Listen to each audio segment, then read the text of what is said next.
Mystery Shop of Genesis of Stuart. Now, for you listeners outside the area, Stuart might be my last name, but it's also the name of a town just about 30 or 40 miles north of us on the east coast of Florida, spelled S-T-U-A-R-T, not S-T-E-W-A-R-T. Genesis of Stuart. Genesis of Stuart is part of the Wallace Group, and Bill Wallace, he and I go way back, and I've known him for 50 years or more. He owns a lot of dealerships now, and he owns Genesis of Stuart. Genesis, as some of you know, is a spinoff from Hyundai because Hyundai made the decision they were going to be like Toyota. They were going to have their luxury car name, and they were going to have their for everybody else car name. And so we've got Lexus and Toyota, and now we have Genesis and Hyundai. And Hyundai is part of the Amazon program. It'll be interesting to see if Genesis is part of that. I think it will be. And in fact, I'm not going to say I'm sure it will, but it sure should be. So here we go. Mr. Shop of Genesis of Stuart speaking in the first person as if I were Agent Lightning, our fantastic undercover agent. I decided to investigate Genesis of Stuart because as I was driving up US 1, I noticed they had a huge grand opening sign hanging out front on the highway. I arrived late in the morning and was greeted by a very nice salesman named Paul. I showed him a picture on my phone of a new 2025 Genesis GV, as in Victor, GV70 in red. A vehicle I wanted to see, but he informed me they didn't have that color in stock. Then I spotted a manager special. Everybody's got a manager special, right? Manager special on the sales floor, and told him I really liked that one. It was the same model, a new 2025 GV70 3.5T, as in Thomas, and Capri blue, with a Sevilla red interior. The MSRP was $67,639. The maroon label was on the dash. The maroon label is supposed to be on the window. Well, it could be worse. We find them in the back seat. We find them in the trunk. We don't find them. We find them, you name it, we find them there. But they took it off the window where the law says it must be. They put it on the dash. So they weren't trying to hide anything. Technically, they were violating the law. I'm not going to gig up too hard on that. There was a sticker on the windshield announcing the manager special. I guess that's why they took off the Maroni label. And a big green tag hanging down the rearview mirror with the sale price of $63,639. That was a $4,000 discount from MSRP. Paul, the salesman, said, "This is really a great vehicle. It's actually the same model Tiger Woods was driving when he had his rollover accident. It's very safe. It likely saved his life." He explained further, Genesis using brand new steel for manufacturing, uses brand new steel. I put a question mark on that. It's all one piece, much heavier than other brands, and has the best 5-star crash rating. We call this one the Superman model because it's blue with a red interior. Well, the salesperson was almost right. It does have special steel, but it's not much heavier steel. It's just a different type of steel, which is superior. It's as good steel. The Genesis was indeed beautiful. However, when I sat inside, I noticed it already had been driven 4,500 miles. And Paul explained, yes, it's a demo, and that's why it's marked down. So I digress briefly to go to new car and used car. What's a new car? What's a used car? Very, very fuzzy, and you really got to nail this down. Demos are new cars.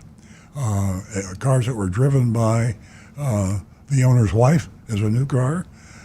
Cars that were used in the service department for service delivery are new cars. They're new cars whether they got 500 miles or 5,000 miles on it. Why? Because the law says if the car has never been titled, it's a new car. So you can buy a new car that's got 300,000 miles on it. That's the reason I think the definition of new car should be refined. But unfortunately, you just have to be careful. So it's a demo, and that's why it's marked down. He added that it had a 350-degree bird's eye view and included a smart app with seasonal settings, allowing remote start and automatic adjustment of interior air temperature. I asked Paul, could you provide a price sheet for this vehicle? I'm very interested. Paul replied, we don't do price sheets here. I mean, that's just a arrogant, stupid comment. We don't do price sheets here. How about, I'm sorry we don't, you know? That's just me. The price you see hanging in the window is the price, plus dealer fees, taxes, and tag. Well, that's a contradiction in terms. The price you see in the window is the price, pause, plus, let me say what dealer fees are. They're junk fees.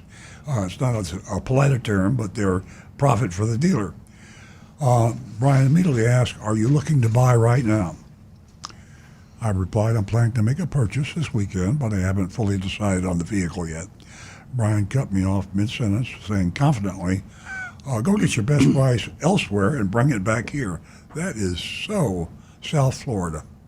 That is so Fort Lauderdale, Miami, Stuart, I'm sorry to say, which is north of Miami quite a bit. It's about an hour drive, but it's still South Florida, and it's rough and tough. And they got the junk fees, the dealers and all accessories, and they got the salesman all saying, when you want a price, go get your best price and bring it back here.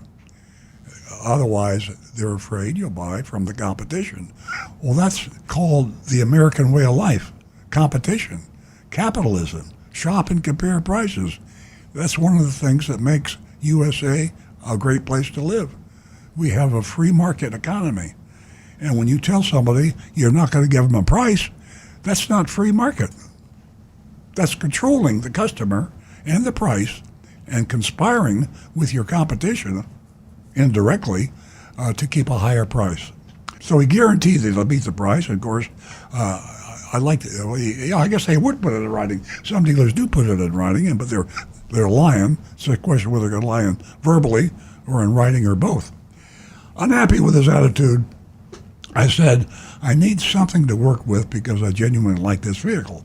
Brian instructed Paul to write it down on a sheet of paper and show her what it would be. Paul wrote this, on the sheet of paper. It says $63,639, dealer fee $899, tax 7%, new tax $450. See, the reason they wrote it on a piece of paper is because there's nothing official on it. And so when you go to the competition and you give a piece of scrap paper with numbers written on it, and say, yeah, I can buy that from Wallace Genesis, and here's the price. Well, you're not showing them an invoice or a buyer's order or any kind of a legal document. You got a piece of torn off scrap paper that somebody, could have been you or could have been your mother, it could have been anybody, wrote these numbers down, and you're trying to make this dealer believe that that's a price the dealer Genesis gave you. So it's an insult to my intelligence. When Brian took a phone call, Paul quietly confided, I don't agree with the way things are done here. But the big bosses set his rules. Believe me, I'm on your side. So here he is trying to align himself with me, the shopper. It's me and the shopper against his manager. Manager's the evil guy, and I'm going to help you fool the evil guy and get a good price. And that is a crock, as you can well imagine. I pushed harder with Brian, stating firmly, you're going to lose my business because you refuse to give me a proper price sheet.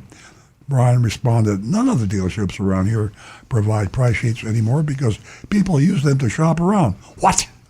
Shop around? Uh-oh. You're not allowed to shop around when you buy something. This is Stuart, Florida. Where do you think you are? You pay the price, I tell you, and you believe me. I mean, this is almost comical. Well, it's not, because it's the way car dealers operate, almost all of them. I retorted, then why would I come back here when you won't even give me something concrete to start with? It doesn't make any sense. You're losing my business over this. Brian excused himself, saying he would speak with his boss to see if he could make an exception. He returned within 2 minutes apologizing, sorry, I can't do that. and started scribbling numbers on a piece of paper. Meanwhile, Paul retrieved a sheet from his filing cabinet. I looked directly at both of them and said, "Thanks, but no thanks. I'll drive hours away before ever doing business here because this just doesn't seem right." Paul walked me to the door, apologized sincerely, and said he wished he could have provided a proper price sheet. He encouraged me to consider returning for my final purchase, emphasizing their phenomenal service department. It's too late for that now. I told Paul frankly, I didn't like Brian's attitude or cockiness. You won't see me again. I'd rather drive hours to buy a car elsewhere. And there you have it, folks.